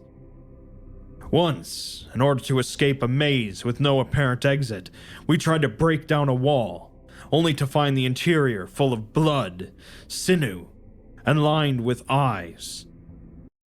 I wonder if somehow that's referring to the architect kind of cube SCP or whatever that keeps creating more and more, you know, reality or whatever. I don't know how to really describe it, you know, but I wonder if that somehow is referencing that that's where that came from. Something from Alagadda or, you know, from here. My words failed to capture what we encountered, but it was as if the distinctions between substances, animal and vegetable, mineral and artificial, were utterly blurred. Despite all these evils, the unending music proved our greatest foe. Those not dead, forming instruments from their bones and flesh. They dance and sing with such beauty. It will be merciful to slay them all. The second letter reads, Your Holiness, Pope Paul V, the Order triumphs through the grace of God, though our victory was not without considerable sacrifice. For of the 200 sent to Campania, only 11 of us return with our lives. Damn. We were 11 not out of 200. prepared to combat this form of devilry, and were forced to conscript from those few unpossessed. Verily, the Order itself has not encountered the musica diabolica since the Hamelin tragedy of 1284. Hundreds are dead. The rest have gone mad. We fought through the demons and possessed, even as the land itself conspired against us. To survive the musica diabolica, we had no other choice but to deafen ourselves. Oh, shit. Simply covering or plugging our ears was not enough. They had to be destroyed. Thus, we cut off our ears and cauterized the bloody holes. Jesus. It was a terrible sacrifice from which we will never recover. No shit.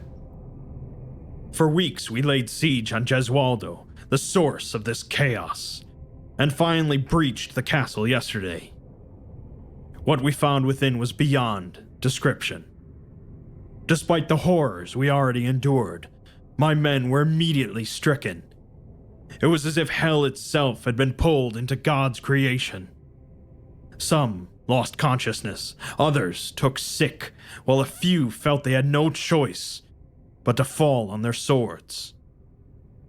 Those that remained in control of body and mind delved into the darkest reaches of the castle. There, we confronted a terrible fiend and its demon altar. It swayed violently, but ignored us, too enraptured by the musica diabolica. I knew this to be our only chance, and plunged my blade into the demon's blackened heart, ending its curse upon our land. Though it had a body like a serpent, and limbs numbering in the hundreds, I recognized what lay before us. The dark powers had changed him, but his familiar face remained. I was gonna say, yeah, he must it's Gesualdo or whatever, and he must have been changed by the influence of Alagadda to be able to perform, you know, his compositions on this instrument. We feared the prince was slain, but I swear before God, this monster was the prince himself. We tried to burn the body, but it would not succumb to flame. Exhausted from battle, we conscripted the surviving peasants to use their tools to cleave where the flesh was soft, dismembering it piece by piece. After purifying the remains with holy water, we interred what we could in the fields and left the rest for the rats.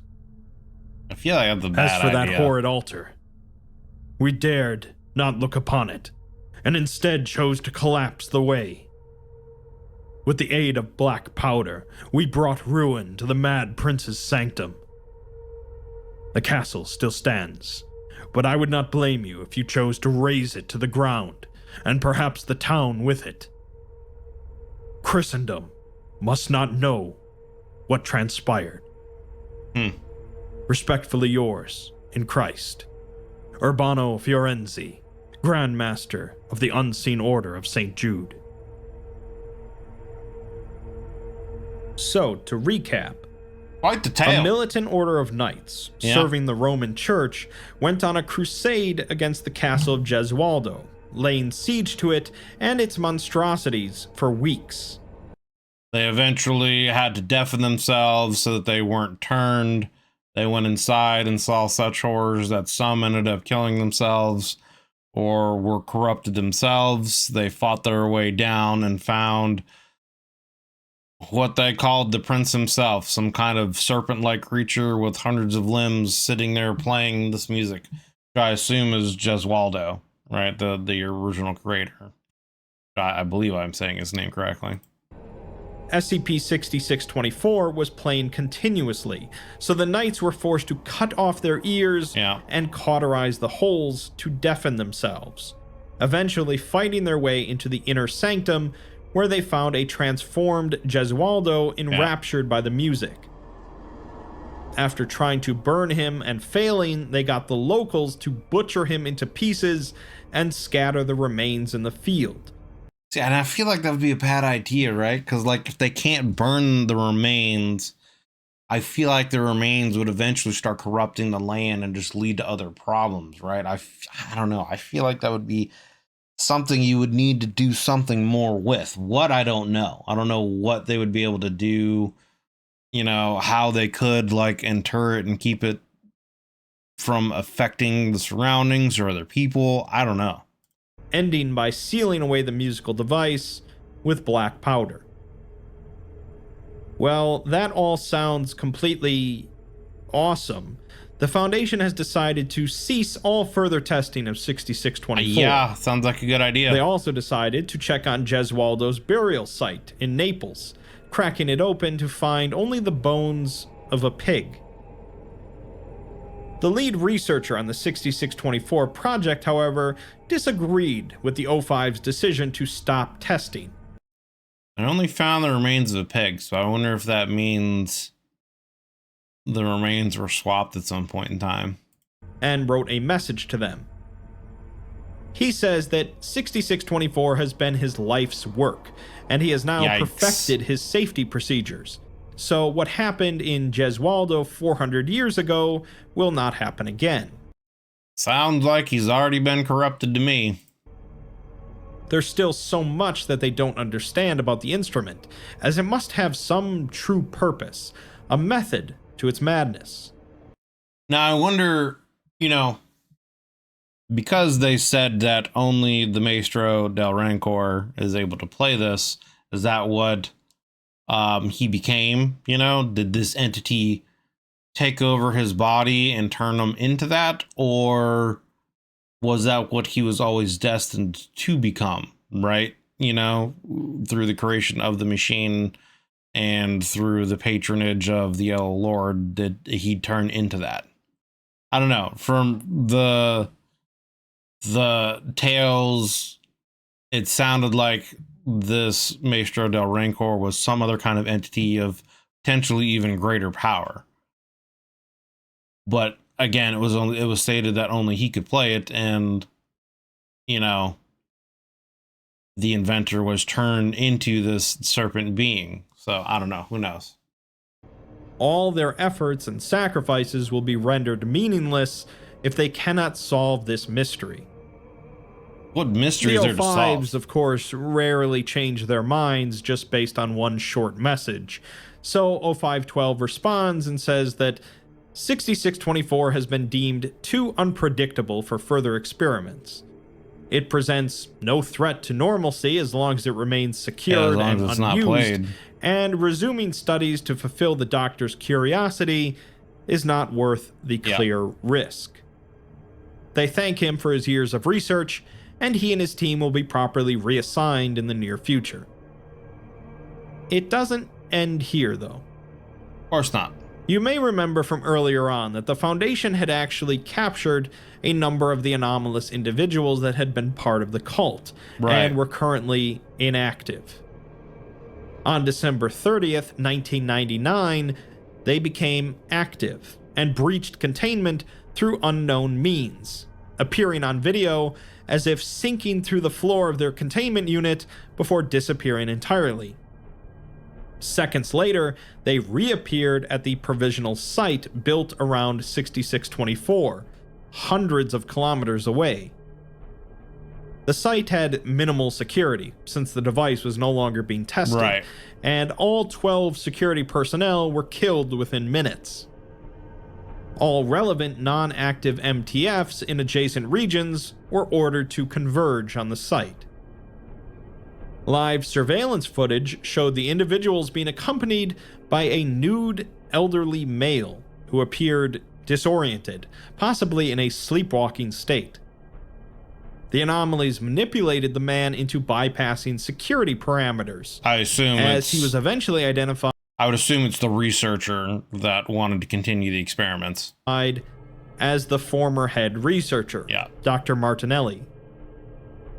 The anomalies treated Martinelli with unusual deference, frequently holding his hand or kneeling at his feet, and Martinelli's actions became increasingly involved, employing his knowledge of the site to deactivate all of the safety protocols.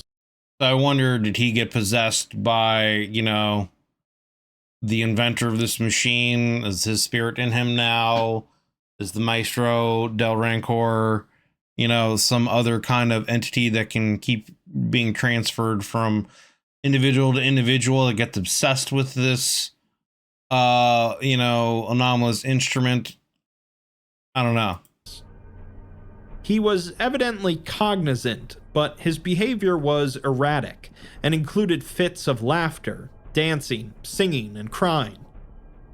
The anomalies proceeded to dismantle the automated playing system built onto the device, reverting it to its original state. Reports and images of masked musicians and entertainers in the town were posted on Italian social media platforms, with locals under the impression that there was an impromptu New Year's celebration going on, proceeding to join in. Yikes. In response, the Foundation initiated blackout protocols, disabling the region's power grid.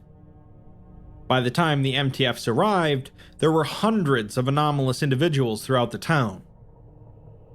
Martinelli began displaying symptoms of disease, such as jaundiced skin and open sores, which themselves produced a black discharge. This unknown substance permeated throughout the entire chamber, moving seemingly by its own volition. Venom. Minutes later, Symbiotes. he collapsed, with his head beginning to swell and spasm, quickly growing to quadruple the size of his body.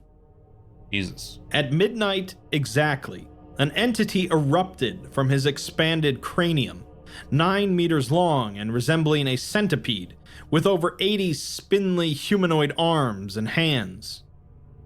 The entity was primarily composed of a semi-viscous black substance, except for its cadaverous limbs, prominent yellow vertebra, and a number of pale, mask-like faces covering its bulkier front. The entity proceeded to crawl over to 6624 and began to play it. As the MTFs began to arrive, anomalous music began to play throughout the town and neighboring communities as earth tremors and hysteria broke out. The anomalous individuals incited locals to assault Foundation agents, and the agents were told to activate the noise-canceling setting on their headgear, although some were too slow and ended up joining the violent horde. Buildings were set on fire, and the streets were strewn with mutilated bodies as the mob turned on itself. Command authorized the use of deadly force in order to reach 6624, but the anomalies proved unusually resistant to bullets. By 10 minutes after midnight... That's right, because they had mentioned in the experiments that some of the music was playing, that the people affected by it, you know, they didn't succumb to their injuries until the music stopped. And some of those would be like people with, you know, missing limbs, etc., etc. So yeah, normal weapons, conventional weapons, and even, you know, things that could dismember a body probably wouldn't do anything. A number of other anomalies began to manifest, with white tendrils erupting from the ground and yellow gas flooding the streets. A storm. So I wonder if it's a situation where they're like, this instrument is trying to like bridge a dimension and pull Alagadda from where it is into our reality. You know, I wonder if that's what's happening here. Also appeared, unleashing strong winds and black rain. Artificial structures grew increasingly abstract as the impacted area severely deviated from Earth's natural gravity, rendering navigation infeasible. Operatives managed to breach the provisional site at 22 minutes after midnight, but they suffered heavy casualties in the process, partly thanks to Martinelli having turned on the automatic defense systems beforehand. Reinforcements arrived several minutes later, but the town had been transformed so much that it was incomprehensible, and several helicopters crashed in the confusion. By 12:30, Command had lost contact with all field operatives, and so they ordered the immediate destruction of 6624 by flooding the site with chlorine trifluoride, which would eliminate all organic material, including the human components of the device. Right. Before the video feed ended, an unknown entity or force appeared in 6624's chamber, since classified as 6624-3. As the device began to rapidly deteriorate, the unknown entity continued to linger for several minutes, appearing to stare into the surveillance camera before dissipating. It's believed that the entity lacked, or had yet to fully achieve, a corporeal form. In the aftermath, the Foundation had suffered 84 casualties, including 58 fatalities, with 23 survivors suffering permanent psychosis, necessitating total amnestization. The town itself returned to physical normalcy, but it's estimated over half of the population had been terminated, and those that remained were found to suffer psychosis similar to surviving operatives. The population was replaced by the Foundation at a high cost, with the new residents having their memories altered to believe that they were lifelong residents of the area. Yikes. Damage to the town was blamed on naturally occurring earthquakes, and the provisional site was deemed a complete loss and decommissioned. The current whereabouts of the anomalous individuals remains unknown. Dr. Martinelli's apartment in Naples was found to be in a state of disarray, with smashed windows and the walls covered in unusual graffiti.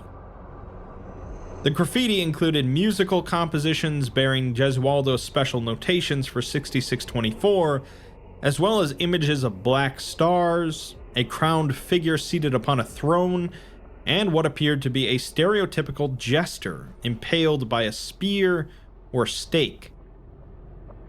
His bedroom was found to contain a blackened body hanging from a noose, encircled by unidentified ritual symbols and melted candles. The heavily charred cadaver proved unusually brittle and began to break apart during removal. An autopsy was performed and revealed that the subject's interior organic tissue had been partially converted into a crumbling yellow substance resembling sulfur.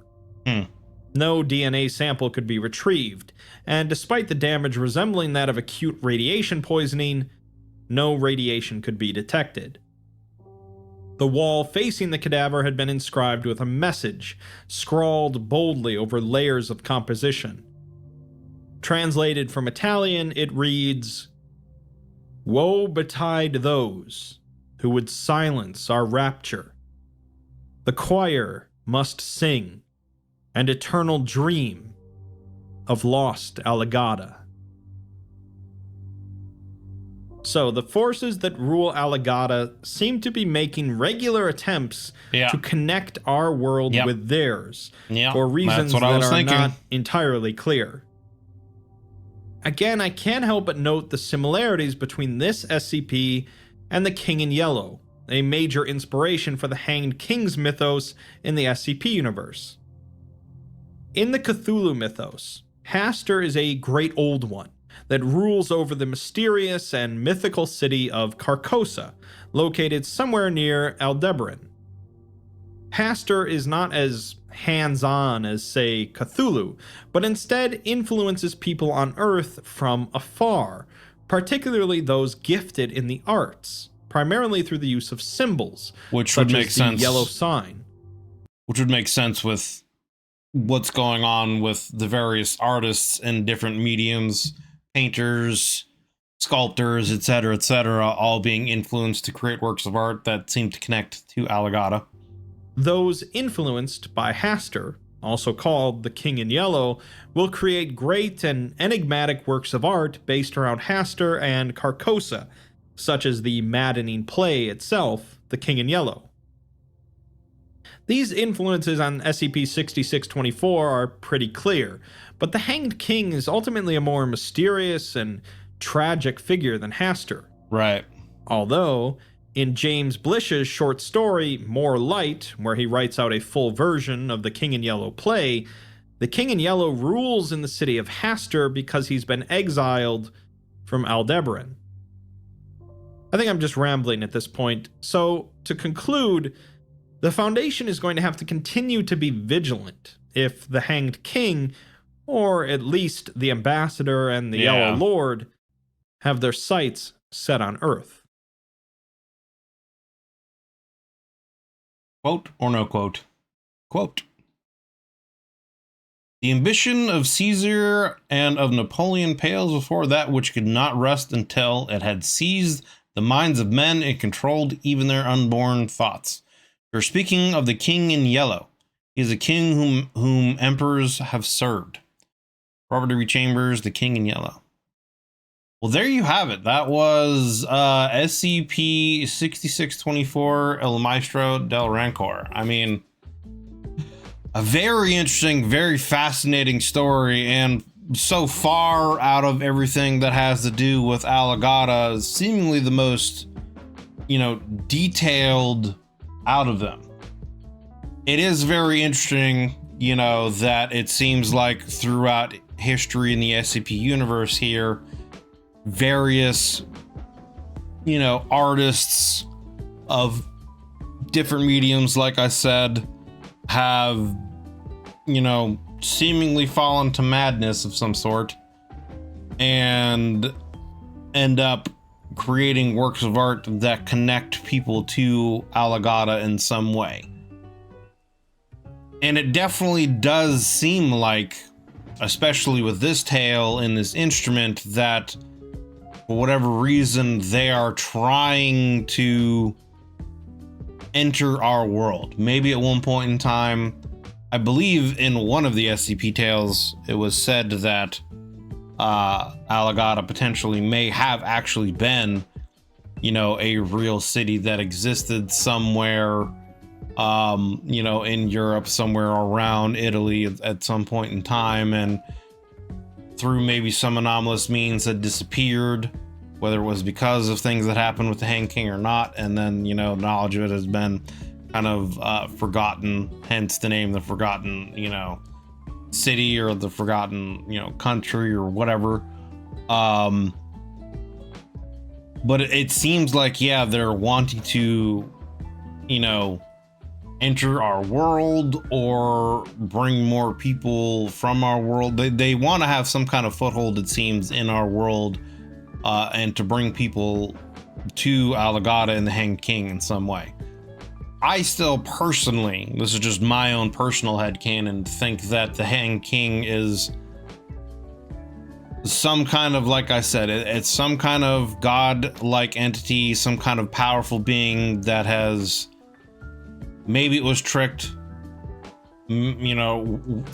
however or whatever, it is essentially imprisoned on its throne, restrained, and is helpless, and the ambassador and these lords essentially are, I guess, for lack of a better term, either leeching or somehow, they're basically like parasites, and they utilize the Hanged King's power for their own gain over Alagadda. And, right now they seem to be trapped in some kind of alternate dimension that can only be entered or accessed through a dreamlike state, which is very interesting to me. I wonder if, again, because of my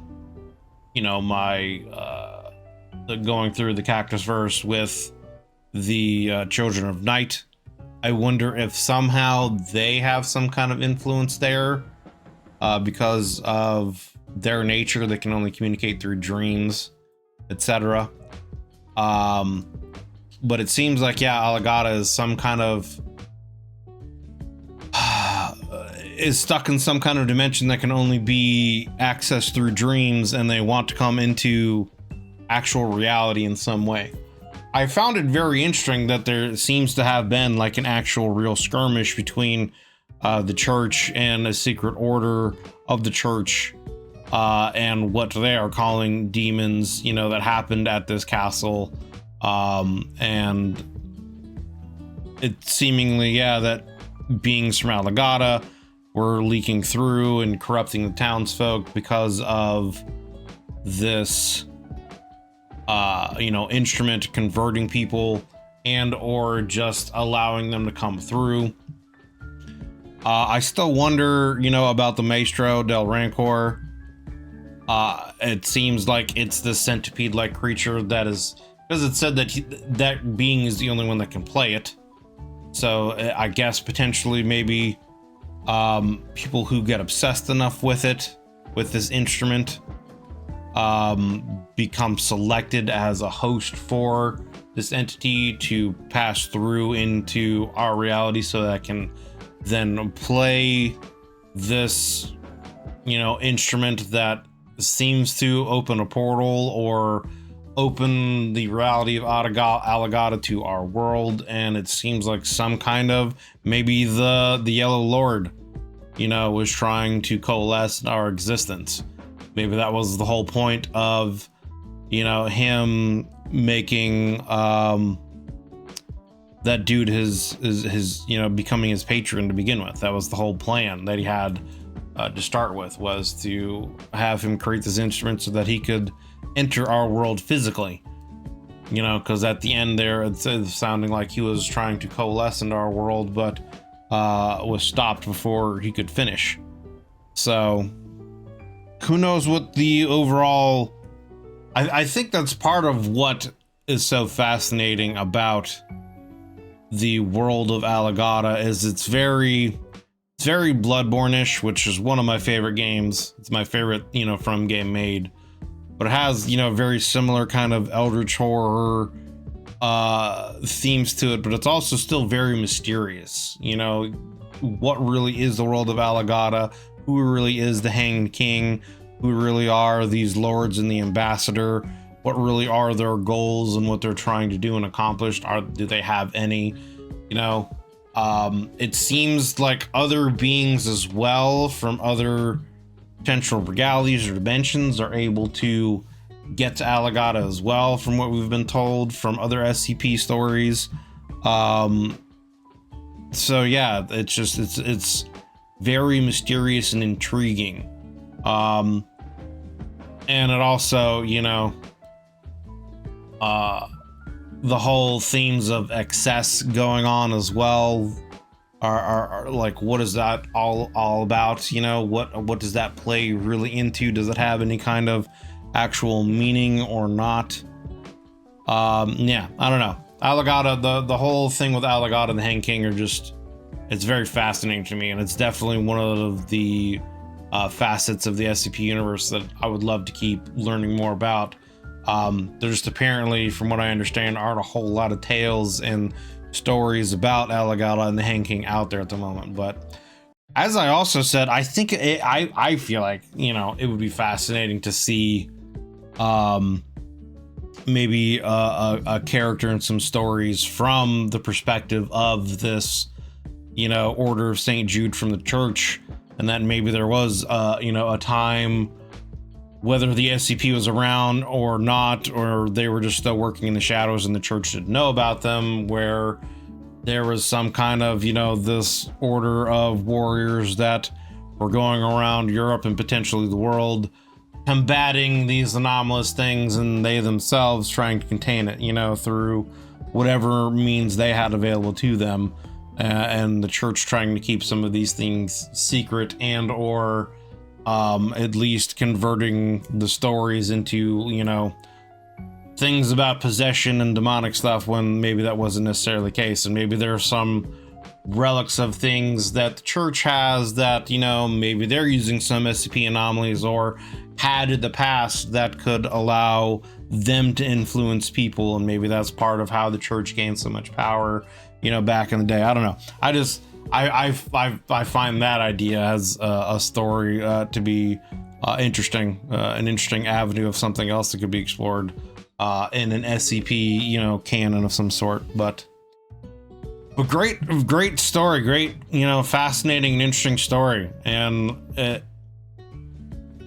like I said, I would just love to learn more about Alagadda and the Hanged King, and you know, the ambassador and these lords, and really, I guess, more about what their goals are and etc. You know, just more.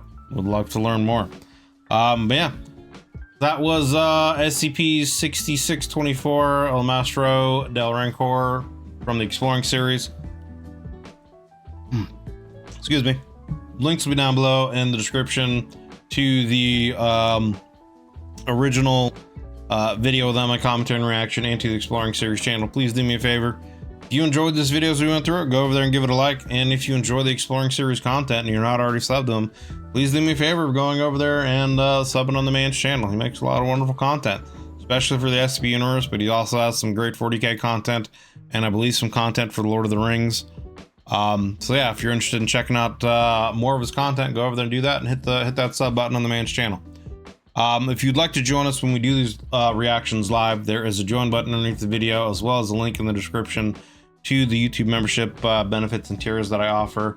I usually go live in the afternoons, usually 2 to 3 times a week, to do the live reactions for my members. I'm on the East Coast of the United States, so it's usually around, you know, 5 o'clock in the afternoon, you know, late afternoon, early evening kind of a time period. So if you would like to join us and are able to, we'd love to have you guys come in, hang out, join in the discussions, and add your 2 cents. But you can also get early access to videos, potentially up to a week before they're released to everyone else. So you can get priority any kind of reaction requests you might have. And I'm still finding other ways of things that I can add to offer to you guys. So yeah, take a look at all that, see if any of that would have any interest for you. But for now, thank you guys for watching. If you enjoyed this video, consider leaving a like and a sub, as it helps me and the channel grow. Really appreciate you taking the time out of your day to do so. See you guys in the next one. Have a good one, guys.